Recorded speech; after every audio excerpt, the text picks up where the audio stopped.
بسم اللہ الرحمن الرحیم الحمد للہ والصلاة علی رسول اللہ اما بعد فاعوذ باللہ من الشیطان الرجیم بسم اللہ الرحمن الرحیم۔ حضرات سامعین، یہ سامنے آپ ایک اشتہار دیکھ رہے ہیں تو نیچے تو دعوت اسلامی نیٹ لکھا ہوا ہے، تو اس کے حوالے سے یہ چیزیں روزہ توڑ دیتی ہیں تو ان کا کچھ نہ کچھ انہوں نے ذکر کیا ہوا ہے۔ تو اس میں کچھ غلطی ہیں، چونکہ یہ وائرل ہو رہا تھا، یہ خاص طور پر میرا ایک دوست ہے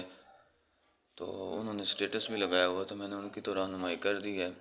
تو تاکہ میں اس لیے بیان کر رہا ہوں، کلپ ریکارڈ کر رہا ہوں تاکہ دوسرے لوگ جو یہ دیکھ رہے ہیں یا جن کے سامنے سے یہ گزرے تو وہ اس سے گمراہ نہ ہوں اور ان کو سمجھ آئے کہ یہ لکھا ہوا ہے آئی ڈراپس یعنی آنکھوں کے قطرے، تو آگے لکھا روزہ ٹوٹ جائے گا۔ حالانکہ فقہاء نے یہ فرمایا ہے، علماء نے، باقاعدہ دعوت اسلامی کا بھی اس بات پر فتویٰ ہے کہ روزہ اس سے نہیں ٹوٹتا، کیونکہ یہ منفذ معتاد نہیں ہے۔ اور پھر نیچے کان میں قطرے ٹپکانا، تو اس کے حوالے سے لکھا ہے کہ روزہ نہیں ٹوٹے گا۔ تو اس کے حوالے سے میں نے پہلے بھی ایک کلپ ریکارڈ کروایا ہے کہ ایک ہے ادخال، ایک ہے دخول۔ تو ادخال کے حوالے سے جو صحیح روایت ہے اعلیٰ حضرت رحمۃ اللہ علیہ نے جس کا فتویٰ دیا ہے کہ ادخال یعنی کان کے اندر پانی کو داخل کرنا، یہ تو قطرے ہیں، یہ تو داخل ہی کیے جاتے ہیں، اس میں ادخال ہی پایا جاتا ہے، تو اس سے روزہ ٹوٹ جاتا ہے جو اصح قول کے مطابق۔ ایک دوسرا بھی صحیح قول یہ ہے کہ روزہ نہیں ٹوٹتا اگر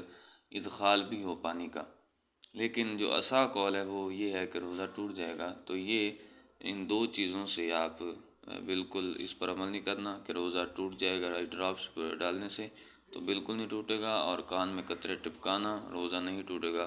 تو اس میں بھی احتیاط ضروری ہے، بہتر یہ ہے کہ نہ ڈالیں، کیونکہ اصح قول جو ہے وہ اس کے مطابق روزہ ٹوٹ جائے گا۔ تو رب ذوالجلال سے دعا ہے کہ ہمیں عمل کی توفیق عطا فرمائے اور اس کو آگے پھیلانے کی توفیق عطا فرمائے۔ یہ جس کے سامنے بھی ایسا اشتہار آتا ہے تو اکثر چونکہ یہ وائرل ہے نیٹ پر،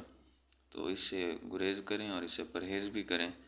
تاکہ ہمارے روزے کے اندر کوئی خلل واقع نہ ہو۔ وما علینا الا البلاغ المبین۔